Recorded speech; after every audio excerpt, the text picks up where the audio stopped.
Welcome to Pink Floyd Fridays. I am your host, Galvin the Chipmunk, and today, actually, before we get into the video, I'd like to advertise my great donation subreddit at biggamejames.com. I bought that URL with all of my saved up money. That was like my college spendings right there that I spent on that. So I'd love for you to donate it for me, really earn it back, and maybe I can, buy like a Pink Floyd t-shirt anyway. Speaking of Pink Floyd, today is another episode of Pink Floyd Fridays. This is our weekly tradition we do here on the Pink Floyd Reviews channel.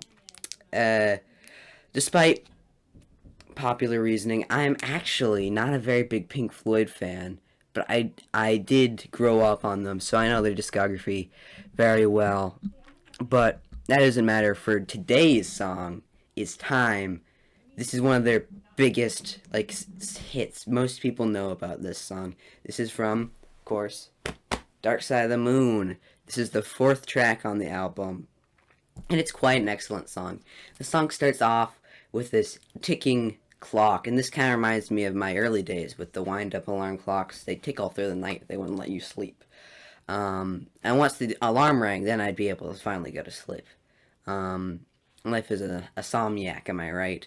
Amnesiac, I mean, of course. I live in Michigan, and as you know, on the East Coast, it gets pretty hot here in the winter, so, I don't really need the sweatshirt on. I was just... Yeah, anyways, this is such a classic from, Dark Side of the Moon by Pink Floyd. After, the alarm clocks, then comes, of course, the metronome. Now, many people like to say, oh, Pink Floyd are gods. Like, amongst humans, they're flawless. They can play the music to a perfect extent. But here, they forgot to leave out the metronome.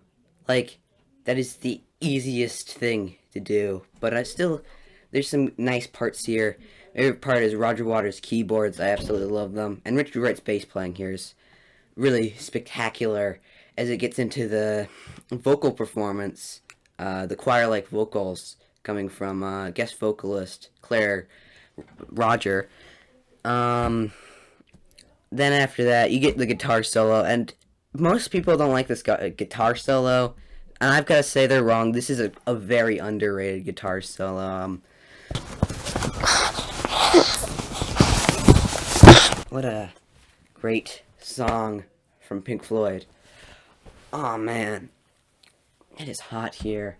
I might be sweating my eyes out. That's where tears come from. Speaking of tears, this song really makes me tear up. It's certainly one of their saddest songs. I think the saddest part in this Pink Floyd song, as you all know, is when Roger Waters comes in here on bass for the last 10 seconds. Just great, great stuff. I mean, this isn't quite a big album. I mean, most people really disliked it and think it's their worst, but I mean, this song really does fit Amagama just well, right in there between On the Run and Sisyphus Part 4. Just really sort of seals the whole album off as a perfect closer. Shiny Crazy Diamond Part 6 to 9.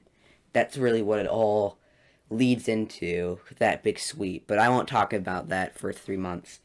Anyways,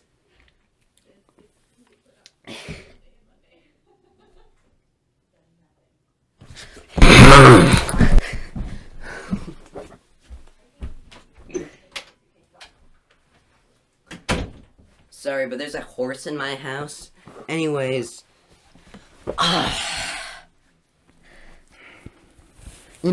Pigs really is my favorite song off of Pink Floyd's Animals. There's really not much to say about this. Not really much. I'm breaking my back right now trying to get this shirt off. Man. Pink Floyd kind of controls the weather if you think about it. In Astronomy Domine, off of their debut album, what do they say? They say lime and limpid green. And guess what? About 8 days ago, it was so lime and limpid in the sky, it was burning my eyes out. But now I know that was just the acid frogs. But now, listen to this. Plans that either come to naught or half a page of scribbled lines. Like, seriously. What is this stuff? This is like a coincidence. It must be.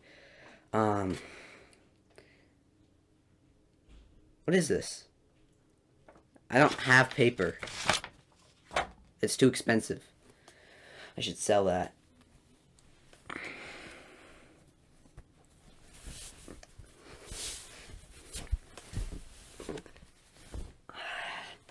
Just a classic song. Maybe their first single from Pink Floyd's The Dark Side of the Moon, baby.